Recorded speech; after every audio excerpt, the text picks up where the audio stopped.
오늘은 로마서 10장 1절에서 15절의 말씀을 중심으로 신앙과 생활을 구분하지 말아라 라고 하는 제목으로 하나님의 말씀을 전하기를 원합니다. 사도 바울은 오늘 본문을 통해 이스라엘의 구원에 대해서 이야기를 하고 있습니다. 따라서 오늘 본문을 통해서 이 구원이 무엇인지 이것에 대해서 좀 몇 가지로 살피기를 원합니다. 첫째로 구원이 뭐냐? 구원은 예수 그리스도를 아는 것이다 라고 하는 것입니다. 누구를 아는 거라고요? 예수 그리스도를 아는 거라고요. 3절 한번 읽어볼까요? 3절 천천히 읽어봅시다. 시작. 하나님의 의를 모르고 자기 의를 세우려고 힘써 하나님의 의에 복종하지 아니하였느니라. 아멘. 자, 방금 이 3절에서 사도 바울은 이스라엘이 왜 아직까지 구원에 이르지 못했는가에 대한 답변으로 뭐라고 말하냐면 그들이 하나님의 의를 모르고 있다라고 말씀하고 있다는 것이죠. 뭐를 모르고 있다고요? 하나님의 의를 모른다는 거예요. 그럼 여기서 말하는 하나님의 의가 뭐냐? 쉽게 말해서 한마디로 요약하면 예수 그리스도를 의미합니다. 그러니까 이스라엘이 구원을 받지 못한 이유는 아직까지 그들이 하나님의 의, 즉 예수 그리스도를 믿는 이 믿음으로 말미암아 구원을 얻는다는 사실, 즉 예수 그리스도를 알지 못하기 때문이다라고 하는 것입니다. 여러분, 이스라엘이 어떤 민족이죠? 하나님께서 선택하셔서 성경을 기록하게 하신 민족이고요. 혈통으로는 아브라함의 후손이고요. 예수님과 같은 유대인이고요. 그들에게는 언약이 있고 말씀이 있고 전통과 구별됨이 있는 그러한 민족이었다라고 하는 거예요. 쉽게 말해 하나 빼고 다 있었어요. 뭐 빼고 다 있었냐면 예수 그리스도를 아는 거, 이거 하나 빼고는 다 있었다는 거예요. 그런데 이거 하나 때문에 구원을 못 받는다라고 하는 거죠. 여러분, 유대인들은 얼마나 똑똑해요. 얼마나 부요합니까? 또 종교적 열심으로 치면 얼마나 대단합니까? 근데 누구를 모른다고요? 예수 그리스도 모른다고요. 그래서 구원받지 못하고 있다는 거예요. 여러분, 구원이 뭡니까? 예수 그리스도를 아는 게 구원인 줄로 믿습니다. 그 이름에만 구원의 능력이 있는 줄로 믿습니다. 그래서 요한복음 17장 3절은 말씀하기를 영생은 곧 유일하신 참 하나님과 그가 보내신 자 예수 그리스도를 아는 것입니다. 영생은 구원이란 말이잖아요. 구원은 곧 유일하신 하나님과 그가 보내신 자 예수 그리스도를 아는 것입니다. 누구를 아는 거라고요? 예수님. 이게 구원이라는 거예요. 여러분, 나머지 다 몰라도 돼요. 장로교회니까 칼빈주의 아니겠어요? 칼빈 잘 몰라도 돼요. 루터 몰라도 돼요. 박형용 박사 몰라도 돼요. 최범능 목사님 몰라도 됩니다. 다빈 목사 이름 몰라도 돼요. 몰라도 돼요. 괜찮아요. 몰라도 됩니다. 누구만 알면 된다고요? 예수님만 알면 된다는 거예요. 또 다 못해도 돼요. 노래 못해도 돼요. 모기장기가 노래도 잘 안 나오네요. 노래도 못해도 되고요. 공부도 사실 뭐 잘하면 좋지 못해도 괜찮습니다. 운동도 마찬가지예요. 인간관계 뭐 잘하면 더 좋겠죠. 못해도 괜찮아요. 뭐만 잘하면 된다? 예수 믿는 거, 예수 아는 거, 그것만 잘하면 된다. 구원은 거기에 있는 줄로 믿습니다. 가난해도 부요해도 지금까지 지은 죄가 많아도 상처가 많고 또 지식이 많건 적건 상관이 없다라고 하는 거예요. 누구만 알면 예수 그리스도만 알면 다 구원받는다라고 하는 것이죠. 예수님만 알면 다 구원받습니다. 오직 예수 이름에만 구원의 능력이 있음을 믿으시기를 바랍니다. 예수 그리스도를 다 아는 자 되기를 간절히 축복합니다. 그렇다면 이제 중요해지는 게 뭐냐? 예수 그리스도를 알려면 어떻게 돼요? 아는 게 구원이다라고 한다면 알려면 어떻게 돼요? 14절에 보겠습니다. 14절을 다 같이 읽어보겠습니다. 시작. 한즉 그들이 믿지 아니하는 일에 어찌 부르리요 듣지도 못한 일에 어찌 믿으리요 전파하는 자가 없이 어찌 들으리요. 아멘. 중간에 보니까 듣지도 못한 일을 어찌 믿으리요. 그러니까 예수님 잘 믿으려면, 예수님 알려면 뭐부터 해야 된다? 들어야 된다. 17절인가요? 17절 읽어보겠습니다. 17절. 자, 시작. 그러므로 믿음은 들음에서 나며 들음은 그리스도의 말씀으로 말미암았느니라. 아멘. 믿음은 어디서 납니까? 들음에서 나는 줄로 믿습니다. 예수 그리스도를 알려면 뭐를 해야 됩니까? 들어야 될 줄로 믿습니다. 듣는 게 되게 중요하다라고 하는 거예요. 듣는 거. 예수 그리스도를 어떻게 알 수 있습니까? 하늘 보면 알 수 있어요? 별을 연구하면 알 수 있습니까? 세상에 무슨 종교 서적들 뭐 그런 거 연구하면 알 수 있습니까? 아니라는 거예요. 어떻게 알 수 있냐면 하나님의 말씀을 들을 때에 들음으로부터 알 수 있다라고 하는 것입니다. 여러분 믿음이 무엇을 통해 형성됩니까? 여러분 언제 처음 믿을 때 무엇을 통해 믿음이 생겼어요? 들으면서 생겼다고요. 믿음이 언제 자라죠? 들을 때 믿음이 자랍니다. 언제 견고해집니까? 마찬가지 들을 때. 듣고 실천하고 적용하고. 듣는 게 항상 먼저라는 거예요. 그러니 듣는 게 중요하다 안 중요하다? 되게 중요하다는 것이죠. 그래서 신명기 6장 4절은 이렇게 말합니다. 이스라엘아 들으라. 이스라엘아 뭐하라? 들으라. 들으라. 들으라는 거예요. 사무엘상 15장 22절 이렇게 말하죠. 순종이 제사보다 낫고 듣는 것이 수양의 기름보다 나으니. 하나님께 번제 수양을 잡아서 또 숫송아지 잡아서 번제보다 뭐가 더 낫다고요? 하나님의 말씀 듣는 게 낫다고요. 그 제사 드려봐야 뭐 하겠어요? 거기 복음이 없잖아요. 그러나 말씀을 들을 때에 구원하는 능력이 말씀으로부터 임하게 될 줄로 믿습니다. 그러니까 듣는 게 중요하죠. 예수님과 제자들이 변화산에 올라갔을 때 하늘에서부터 큰 음성이 임했습니다. 그때 하나님께서 말씀하시기를 이렇게 말씀하셨어요. 이는 내 사랑하는 아들이요 내 기뻐하는 자니 너희는 저의 말을 들으라. 계시록에도 귀 있는 자는 성령이 교회에게 하시는 말씀을 들을지어다. 여러분 듣는 자들 되기를 바랍니다. 여기에 구원이 있다는 거예요. 자 그러면 어떻게 들어야 잘 듣는 것일까요? 어떻게 들어야 잘 듣는 것일까요? 귀를 쫑긋하고 듣는 게 잘 듣는 거겠죠? 신명기 6장에 보면 말씀을 잘 듣는 세 가지 원리를 제시해주고 있습니다. 어떻게 듣는 게 잘 듣는 것인가? 한번 따라해볼까요? 세 가지인데 전심으로 가까이 자주 다시요. 전심으로 가까이 자주 이렇게 들으라는 거예요. 첫 번째 뭐라고요? 전심으로 들으라는 거예요. 말씀 들을 때에 말씀 듣는 일에 우리의 온 마음을 쏟으라는 거예요. 집중하라는 것입니다. 왜냐하면 그래야 살고 그래야 구원받기 때문이라는 거예요. 하나님의 말씀을 통해 우리가 사는 줄로 믿습니다. 여러분 사도행전에 보니까요 말씀에 집중하지 못한 한 청년의 이야기가 잠깐 나와요. 이름은 유두보입니다. 말씀 시간에 창가에 걸터 앉아서 말씀을 듣다가 졸았어요. 집중하지 못해서. 그때 어떻게 됐죠? 떨어져 죽었어요. 저는 이 이야기가 시사하는 바가 되게 크다고 생각합니다. 말씀에 대한 하나님의 복음에 대한 집중력을 잃어버리면 영적으로 죽는다는 거예요. 설교에 집중하는 얘기도 되겠지만 하나님의 말씀 자체에 집중하는 우리의 태도가 되게 중요하다는 것이죠. 하와가 선악과를 먹었잖아요. 하와가 선악과를 따먹은 이유가 뭘까요? 여러 가지를 말할 수 있겠지만 그중 하나는 하와가 아담으로부터 하나님의 말씀을 들었을 거 아니에요. 그런데 그 아담으로부터 들은 하나님의 말씀을 들을 때에 정확하게 듣지 못했다는 거예요. 마음을 다해서 듣지 않았다는 것입니다. 그래서 말씀이 모호해지고 말씀이 분명해지니까 헷갈려 버렸어요. 그래서 유혹에 금방 넘어가 버렸습니다. 여러분 하나님께서 분명 선악과 먹으면 어떻게 된다 그랬어요? 반드시 죽는다. 절대로 죽는다. 말씀하셨어요. 그런데 하와가 아담을 통해서 말씀을 들은 이후에 이 말씀을 기억할 때 어떻게 기억하였냐면 먹는 날에 과연 죽을까? 이렇게 따라가는 거예요. 정말 죽을까? 하나님 반드시 죽어! 그랬는데 어떻게 기억했다고요? 죽을까?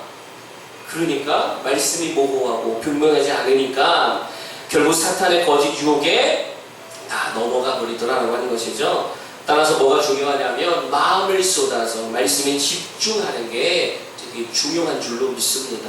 두 번째 말씀 어떻게 들으라고요? 가까이 들으면서 가까이. 말씀을 가까이 하는 게 되게 중요한 줄로 믿습니다. 접근성이죠. 말씀이 너무 멀면 안 됩니다. 신명기에 보니까 말씀을 손목에도 메고요, 미간에도 붙이고요, 지금 문설주에도 막 붙이고요, 이렇게 말씀했어요. 이거 문자 그대로 하는 게 중요한 게 아니라 무엇을 의미하는 것입니까? 말씀을 가까이 하라는 거예요. 가까이. 예수님께서 제자들을 부르시고 그들과 3년을 동고동락했습니다. 동고동락하면서 뭐 했을까요? 말씀 전하셨죠. 무엇을 의미합니까? 말씀 가까이 하라고. 예수님의 말씀을 가까이 하라. 이게 생명이다. 가까이 말씀을 하는 자들 되기를 바랍니다. 여러분 스마트폰 가까이 둡니까? 멀리 둡니까? 집에 두고 오신 분 있어요? 어디 있어요 스마트폰? 가까이 있죠? 잠잘 때 어디다 두고 주무십니까? 머리맡에 두고 주무시죠?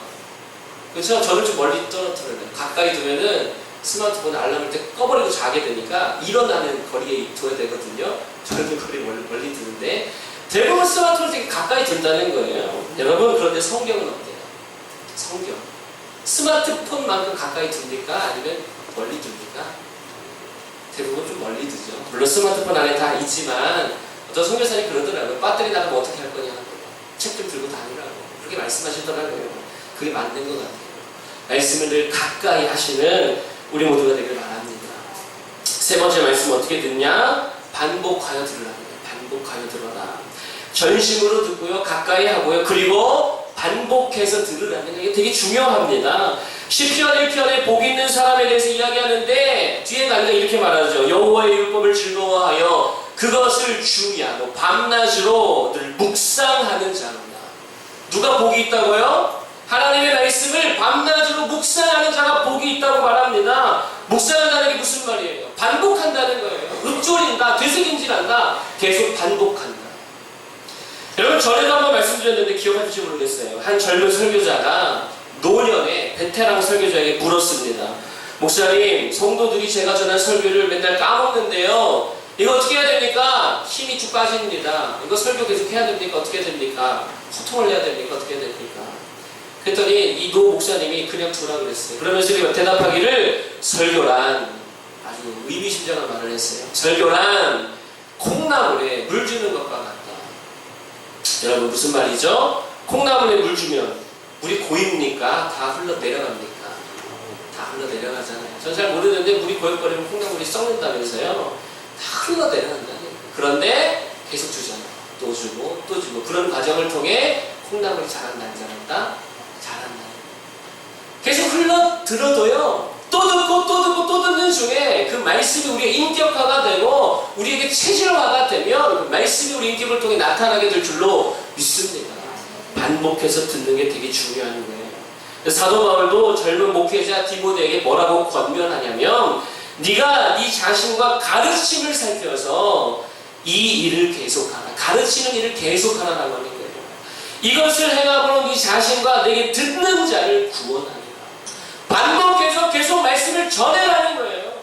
여러분 복음 또 듣고 또 듣잖아요. 그 안에 생명이 있는 줄로 믿습니다. 계속 들을 때에 우리의 신앙이 자라날 줄로 믿습니다. 계속 듣고 반복해서 듣는 우리 모두가 되기를 바랍니다. 그래서 최관동 목사님이라는 분이 있었는데 이 목사님이 이 원리를 알았는지는 모르겠지만 그의 전도 방법이 되게 이 원리를 접목하는 것과 같은 전도 방법이었어요. 되게 단순합니다. 어떻게 전도했냐면 다른 말 안 했어요.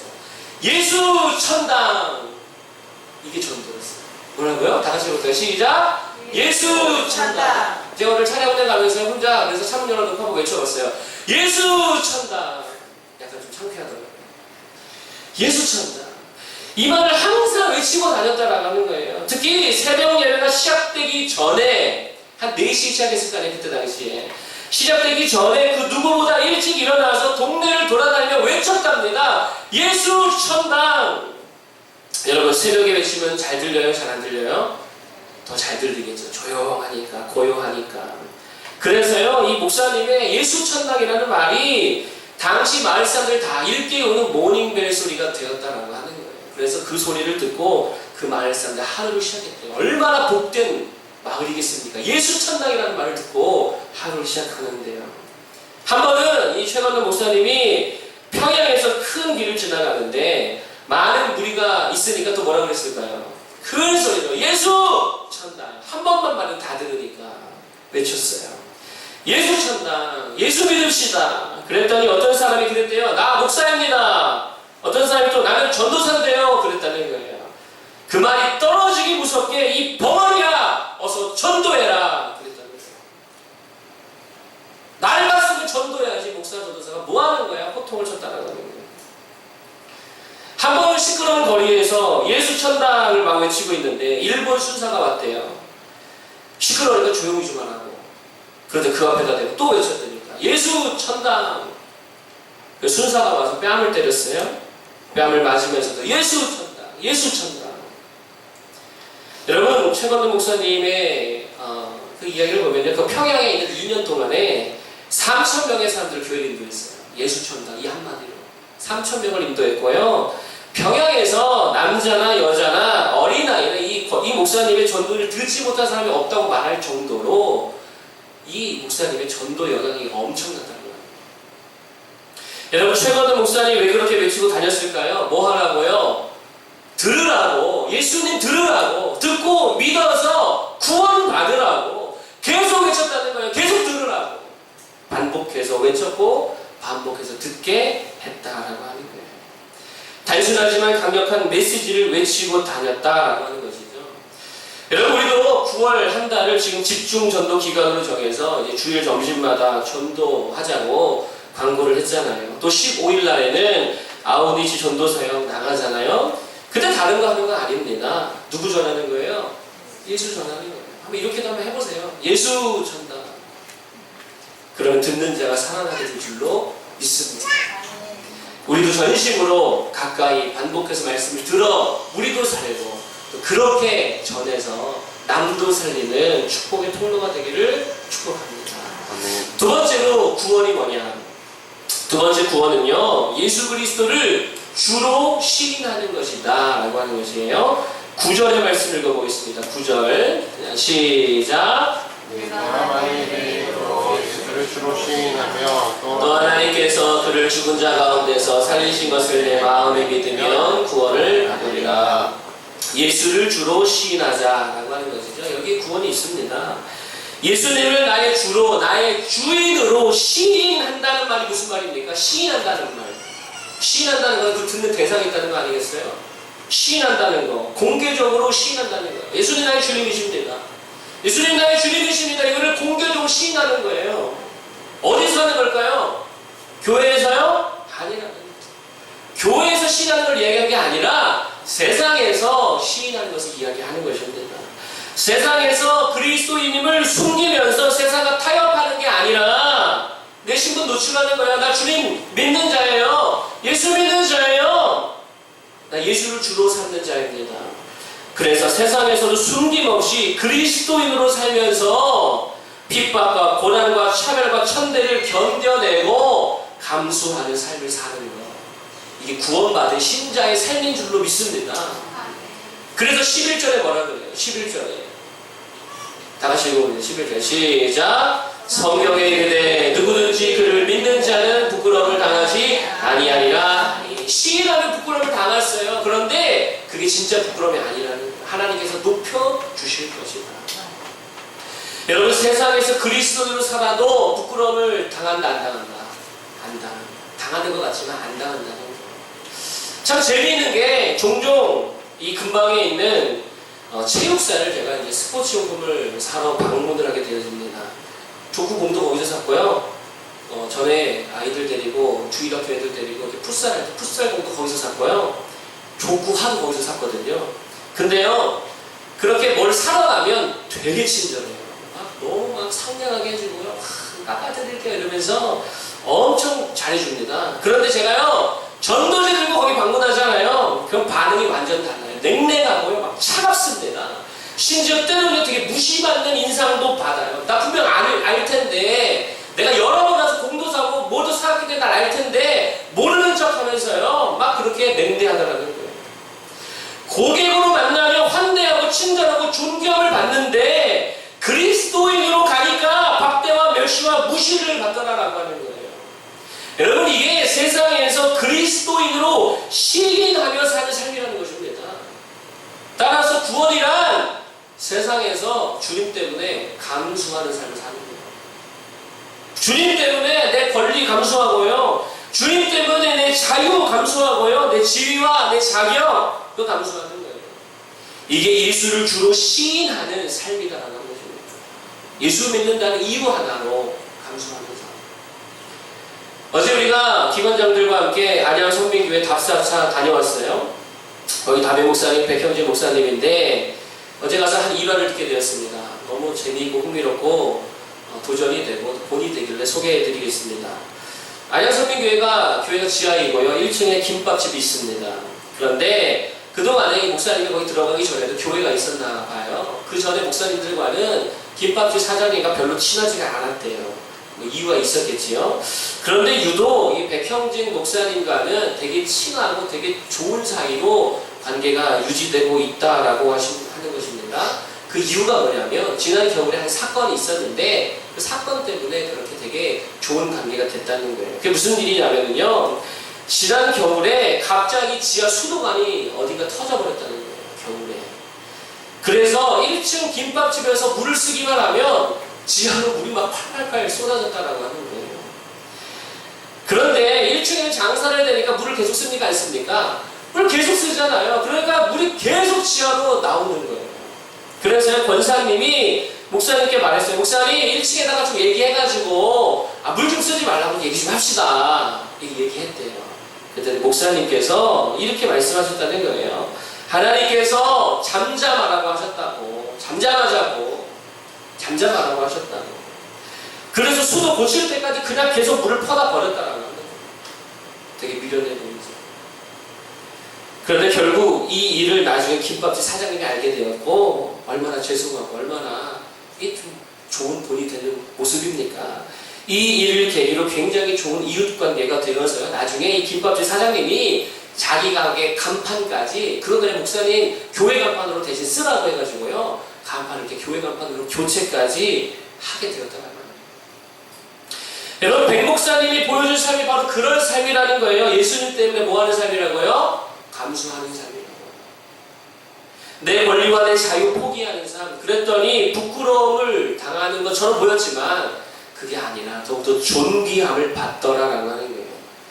여러분 그리스도인이 진짜 부끄러움이 뭔지 아십니까? 수도 터졌는데요. 가서 막 따지고 물 조금만 쓰라고 돈 내라고 같이 수리비 같이 내야 된다 이러면서 막 따지고 계산하고 덤벼들면 이게 진짜 부끄러운 그리스도인의 모습이라는 거예요. 만약 그랬다면 목회자로서도 그리스도인으로서도 훨씬 더 부끄러운 모습이었다라고 하는 거예요. 그런데 그냥 잠잠했더니 감수했더니 하나님이 영광스럽게 세우시고 존귀하게 세워주시더라라고 하는 것이죠. 여러분 우리가 9월 15일에 가는 교회가 이런 교회고 이런 목사님 우리가 섬기고 있습니다. 좋은 교회 좋은 목사님 섬기게 되어서 참 기쁘고 즐겁습니다. 주님 때문에 감수하는 삶을 사신 우리 백형진 목사님 안양성민교회를 하나님 금방 세워줄 줄로 믿습니다. 여러분 그렇기 때문에 우리도 예수님 때문에 감수하는 삶을 사는 성도가 되자라고 하는 거예요. 야고보서에 보니까 이런 말씀이 있어요. 주 앞에서 낮추라. 뭐라고요? 주 앞에 낮추라. 그리하면 주께서 너희를 높이시리라. 주님 때문에 감수하면 주님이 더 높여줄 줄로 믿습니다. 세상에서 예수님이 나의 주인이라는 것을 시인하시기를 바랍니다. 입술로 삶으로 그렇게 세상의 방식을 따르지 않고 주님의 방식을 택하기로 마음 정하시기 바랍니다. 그리고 감수하기 바랍니다. 그러면 감수하는 것 이상으로 하나님이 다 채우시고 다 높이시고 우리를 존귀하게 세워주실 줄로 믿습니다. 그래서 그런 측면에서 전도가 되게 중요하다라고 생각합니다. 왜냐하면요 전도하면 감수하기 싫어도 감수가 될 수밖에 없어요. 전도자는 다 아는데 예수 믿는 거 다 아는데 내가 무슨 버럭 화를 내면 누가 영광을 가리우는 거예요? 하나님의 영광을 가리우잖아요. 그러니까 전도자는요 감수할 수밖에 없어요. 그게 얼마나 이게 귀한 일입니까? 전도 나가면 무시받기 십상이잖아요. 작상이 취급당하고요 한심한 취급도 당해요. 언젠가는 제가 평일날 낮 시간에 홀로 전도를 하러 나갔어요. 그래서 벤치에 있는 어르신들에게 전도지 전해주면서 예수 믿고 천국 가세요. 이제는 천국 가셔야죠. 한마디 했습니다. 그랬더니 한 분이 저를 위아래로 이렇게 훑어보시더군은 아니 젊은 사람이 이 시간에 열을 차는 거예요. 다 말씀하시진 않았지만 이런 의미가 있죠. 젊은 사람이 이 시간에 일은 안 하고 한심하게 뭐한 짓이야. 이런 메시지를 보내더라라고 하는 거예요. 여러분 전도라는 거 그 자체가 감수입니다. 예수님 때문에 감수하는 거예요. 그래서 전도하는 삶이 되게 귀한 거고요. 복음 전하는 삶이 하나님 앞에 정말 존귀한 것이라는 거예요. 여러분 전도해보세요. 평상시에는 안 그러다가 전도하면 얼마나 만만하게 보는지 아세요? 좀 하나 중고등학생들 이렇게 전도하는 사람 되게 만만해 보잖아요. 왜냐하면 전도는 그 자체가 예수님을 나의 구주로 시인하는 행동이기 때문입니다. 그러나 그렇게 감수하는 삶을 살 때에 오히려 하나님 앞에 부끄럽지 않은 모습으로 세워지게 될 줄로 믿습니다. 최근에 목사님이 목사와 전도사를 향해서 이 벙어리야! 목사면서 왜 나에게 전도하지 않냐? 라고 했을 때에 목사님, 전도사님, 또 믿는 성도가 얼마나 부끄러웠겠어요. 그쵸? 진짜 부끄러움은 세상에서 예수를 주라 시인하지 못할 때 이게 진짜 성도의 부끄러움인 줄로 깨닫기를 바랍니다. 시인하는 자들이 됩시다. 감수하는 자들이 됩시다. 이게 구원받은 신자의 삶이다라고 하는 것이죠. 자, 마지막 세 번째로 구원이 뭐냐? 세 번째로 구원은요, 예수 그리스도를 부르는 것이다 라고 하는 거예요. 예수를 뭐 하는 거라고요? 부르는 것이다. 13절 읽어보겠습니다. 13절. 다 같이 크게 시작. 누구든지 주의 이름을 부르는 자는 구원을 받으리라. 아멘. 예수의 이름을 부르는 것이 구원인 줄로 믿습니다. 주의 이름을 부른다는 것이 무엇을 뜻합니까? 주의 이름을 부른다는 거, 주님을 찾는 거죠. 어린아이가 엄마를 찾듯이 우리 살아가면 엄마 하듯이 주님을 찾는 거예요. 주님께 구하는 거예요. 주님께 기도하는 거예요. 이게 구원의 삶이라고.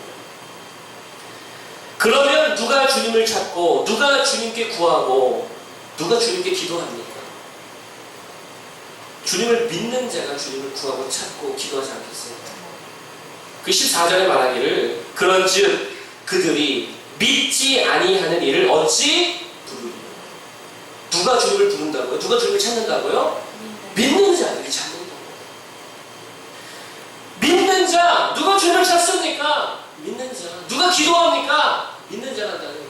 여러분, 현대 그리스도인들이 기도하지 않는 이유가 뭔지 아십니까? 바빠서가 아니에요. 시간이 없어서 아니에요. 핸드폰 할 시간 있잖아. TV 볼 시간 있잖아. 믿음이 없어서 그래요. 솔직해지기 바랍니다. 믿음이 없어서 그래요.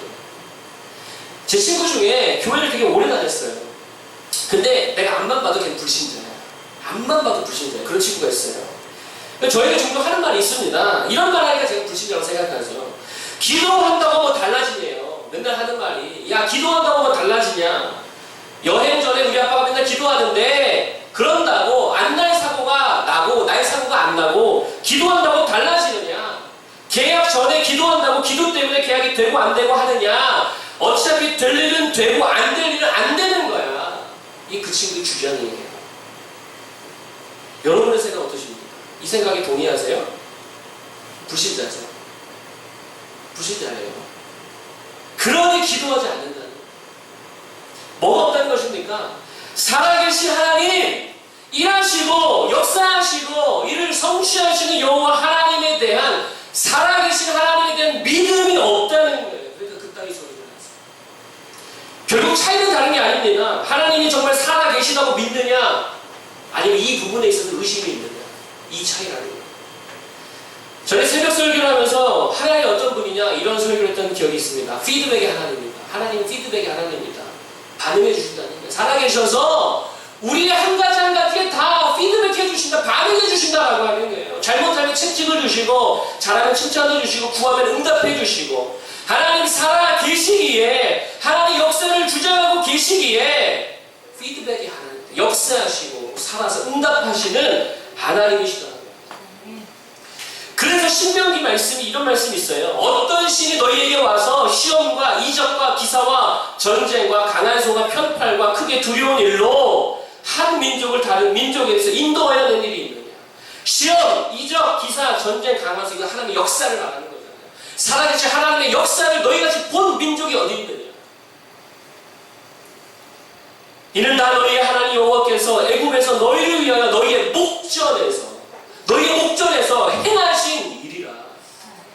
죽으신 하나님이 아니라고요. 살아계신 하나님이시라고요. 지금도 역사하신 줄로 믿습니다. 일하시는 하나님, 역사하시는 하나님, 살아계셔서 피드백해 주시는 하나님이라고요. 광야에서 물이 없죠. 물 달라고 기도했죠. 물 주세요, 안 주세요? 물 주시죠. 기도 안 했으면 어떻게 됐을까요? 다 목말라 죽었죠. 먹을 것이 없자 기도할 때 뭐 주십니까? 만나 주시잖아요. 기도하니까 주신 거지. 구하니까 주신 거지. 태양이 뜨거울 때는 구름 기둥으로, 밤이 추울 때는 불 기둥으로. 여러분 그때그때마다 필요한 것도 하나님 다 공급해 주셨잖아요. 살아계신 하나님인 줄로 믿습니다. 따라서 이 부분에서 우리에게 강력하게 요구되는 게 뭐냐? 하나님의 살아계심에 대한 믿음이라는 거예요. 그래야 부르짖을 거 아니에요. 믿음이 있어야 부르짖을 거 아닙니까? 우리가 붙들어야 할 가장 근본적이고 본질적인 교리가 뭐냐? 하나님 살아계시다는 거예요. 하나님 살아계시다. 그분은 다스리시고 주관하시고 복과 화를 내리시며 생명과 죽음을 주장하시며 섭리하시는 분이다라고 하는 거예요. 이것에 대한 확실한 믿음이 있어야 될 줄로 믿습니다. 그러고 다 되겠어요. 여러분 이 믿음이 있으면요 두려움이 사라집니다. 잠시 두려움이 왔다가도 금방 사라집니다. 하나님이 살아계신데 그분이 내 아버지인데 뭐가 두렵겠느냐라고 하는 거예요. 이미 로마서 8장을 통해 우리가 묵상했잖아요. 살아계신 하나님이 나를 위하시면 그분이 아들을 내어주시기까지 나를 아끼지 아니하시도록 그만큼 사랑하신다면 뭐가 두렵고 누가 우리를 대적할 수가 있겠느냐. 무엇이 걱정되고 무엇이 염려가 되겠느냐. 하나님이 역사하셔서 모든 것이 합력하여 선을 이루신다면 뭐 힘들 게 있겠느냐. 힘든 게 왔다가 도망갈 줄로 믿습니다. 따라서요 언제나 문제가 뭐냐면요 문제 자체가 문제가 아니라 믿음 없는 우리들이 문제인 줄로 믿습니다. 상황과 환경과 조건의 문제가 아니라 우리의 불신과 우리의 의심이 문제라는 거예요. 그래서 모든 영적 싸움의 본질이 뭐냐면 하나님의 살아계심에 대한 의심과 불신, 그거를 조절하는 거예요. 이게 영적 싸움의 본질이에요. 이게 사탄의 목표입니다. 이 믿음 사라지면 다 끝나버립니다. 하나님이 살아계시다는 믿음 사라지면요 천국과 저기 뭔 소용이 있겠어요. 하나님이 존재하지 않는다는 거예요. 창조주가 무슨 말이 필요해요? 무슨 의미가 있겠어요? 기도가 뭔 소용이며 주의 일하고 봉사하기에 무슨 의미가 있고 전도와 선교 그건 아무것도 아니에요. 하나님이 살아계시지 않다라고 한다면. 그래서 사탄이 주는 결정적인 유혹과 우리에게 날마다 거는 싸움이 뭐냐? 야 하나님 살아계시지 않아. 하나님이 역사에 개입하지 않아. 이론일 뿐이야. 실제가 아니야. 너의 착각이고 너의 환각일 뿐이야. 사람들이 의지할 대상이 없으니까 신을 만들어다가 의지하는 것 뿐이야. 이따위 소리로 유혹하고 있다는 거예요. 뭐를 흔드는 것입니까? 우리 믿음을 살아계신 하나님께 대한 믿음을 흔들어버리고 있다는 거예요. 흔들리지 않는 굳건한 믿음의 서진 자들 되길 바랍니다. 그리고 믿는 자라면 그 합당한 행동과 생활이 따라가요. 그게 바로 주의 이름을 부르는 것입니다. 믿음이 있으니까 주님을 부르는 거잖아요. 주님을 찾는 거잖아요. 예배하고 기도하는 거잖아요. 우리가 보통 신앙생활이다 라고 말하잖아요. 저 신앙생활 합니다. 신앙생활이 뭡니까? 생각해보세요. 신앙생활 뭐예요? 예배하고 기도하고 예배생활, 기도생활, 말씀생활. 신앙생활 아니겠어요? 이게 믿음생활이잖아요. 하나님께 대한 믿음을 뭐로 나타내실 겁니까? 도덕적인 삶으로 나타낸다고요? 물론 그것도 필요하지만 그거는 세상 사람들 다 아는 것이고요. 그것이 우리의 믿음의 표지가 될 수는 없습니다. 믿음은 결국 무엇으로 드러나냐면 예배와 기도 생활로 드러나게 되어 있어요. 예배와 기도는요 믿음의 한 지표가 되는 거예요. 여러분 믿음 떨어지면 바로 나타나는 증상이 뭐죠? 기도합니다. 믿음 떨어지면 1차로 기도합니다. 그리고 예배 안 드려요. 영적 다운그레이드가 뭡니까? 기도하지 않고 예배하지 않는 거. 이게 영적 다운그레이드예요. 여러분 구원이 뭐죠? 주님을 부르는 것. 그 울부짖음에 대한 주님의 응답이 구원인 줄로 믿습니다. 이스라엘이 애국 종살이 할 때에 주님을 불렀어요. 그때 응답이 뭡니까? 모세를 통한 출애굽의 응답이었어요. 이게 구원이죠. 야곱이 에서가 자기를 죽이러 군사를 동행해서 막 온다고 할 때에 그 밤에 홀로 남아 엎드려 기도했어요. 구했어요. 그런데 하나님의 응답이 뭐였죠? 형과의 화해였어요. 혈루증 여인이 자신의 병 가지고 주님을 찾았어요. 그의 능력을 구했어요. 그래서 믿음의 행동을 했습니다. 옷장을 만졌습니다. 그 행위에 대한 응답이 뭐였죠? 깨끗함을 받았다. 그게 구원입니다. 하나님 앞에 추악한 범죄로 인해 죽어서 지옥에 갈 운명임을 깨닫고 엎드려 울부짖었습니다. 제가 그랬다는 거죠. 그 사망의 몸에서 건져달라고, 이 지긋지긋한 죄에서 좀 건져달라고, 지옥 갈 운명에서 좀 내 운명 좀 바꿔달라고. 주님, 내가 어떻게 살아야 할지, 무엇을 목표로 살아야 할지, 아무것도 모르니 답답한 내 인생 좀 바꿔달라고 찾고 울부짖고 기도했더니 하나님이 응답하셨어요. 너는 내 것이다. 너는 여전히 예수 보혈 아래에 있도다. 이게 그날 받은 응답이었고, 이게 제가 받은 구원이에요. 여러분, 구원은요 응답입니다. 주님을 부르는 그 부르짖음에 대한 응답이 구원인 줄로 믿습니다. 누구든지 주의 이름을 부르는 자는 구원을 받으리라. 피드백이야. 구원을 받으리라. 응답을 받으리라. 제가요 제 인생을 돌아보면서 모태신앙이었지만 신앙 없이 확신 없이 살던 그런 제가 내 인생을 설교 준비하면서 돌아보며 주님을 만난 비결이 뭐였을까? 다른 거 아니더라고요. 신앙의 행위가 있었더라고요. 어느 날 제가 마지막 생명수가 주님을 찾아보고 안 되면 그때 가서도 주님 안 만나면 그때는 진짜 불신자, 아니 안티 크리스천이라도 돼야겠다라고 다짐하고요. 그때부터 물불 안 가리고 은혜 받을 자리를 찾아다니고요. 은혜 받을 수 있는 방법들 다 했다는 거예요. 예배 시간에 일어나라고 막 일어나고 이런 거 잘 못했거든요. 믿기 원하는 자 앞으로 나오라 그러면 얼마나 창피해. 모태신앙이 앞으로 나가는 게 얼마나 부끄럽겠어요. 그 부끄러운 무릎 막 나갔다고요.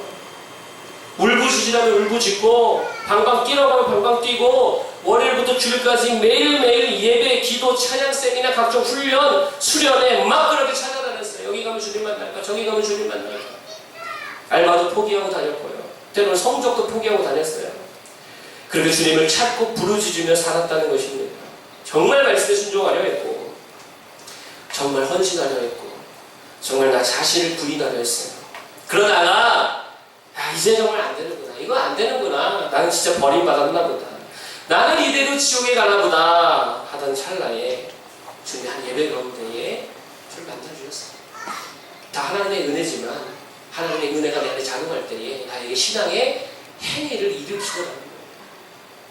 주님을 찾아갔더니 주님께 부르짖었더니 주님을 간절히 불렀더니 구원이 임하더라. 신명기 이런 말씀이 있습니다. 그러나 네가 거기서 내 하나님 여호와를 찾게 되리니 만일 마음을 다하고 뜻을 다하여 그를 찾으면 만나라. 이 말씀이 저에게 실제가 되었어요. 여러분, 믿음이 뭡니까? 살아계신 주님 찾는 거예요. 피드백의 하나님 부르짖는 거예요.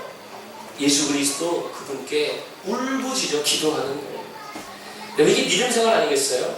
그러면 주님이 응답하십니다. 만나주십니다. 구원해 주십니다. 믿으십니까? 부르짖는 믿음을 가지고 부르짖는 것도 되게 많습니다. 세 가지를 말씀드렸어요. 구원이 뭐냐? 세 가지. 첫 번째, 예수 그리스도를 아는 것이다. 여기서 중요한 것은 듣는 게 중요하다 그랬죠. 들어야 알게 되니까. 말씀과 복음을 듣는 거 어떻게 들어야 된다고요? 전심으로 가까이 자주 들어야 된다. 두 번째 구원이 뭐냐? 세상에서 주를 시인하는 거다. 주님 때문에 감수하는 삶, 내 권리, 내 자유, 내 자격과 내 지위 포기하는 거. 멸시천지 십자가 주님 때문에 내가 그거 다 고스란히 감수하는 거. 그러면 주님이 높여주셔요. 주님이 우리를 존귀하게 하시고요. 주님이 우리를 세워줄 줄로 믿습니다. 또한 구원은요, 주를 부르는 거예요. 부르는 거예요. 주님 찾는 거예요. 살아계신 하나님을 믿는 것이고 그 믿음의 행위로서 예배하고 기도하는 거. 그렇게 부르짖으면 피드백의 하나님, 살아계신 하나님 응답해 주시고 그 응답이 구원을 우리에게 보여줄 줄로 믿습니다. 주님께 부르짖는 자 구원받는다라고 하는 이 찬양 함께 부르고 기도하기 바랍니다.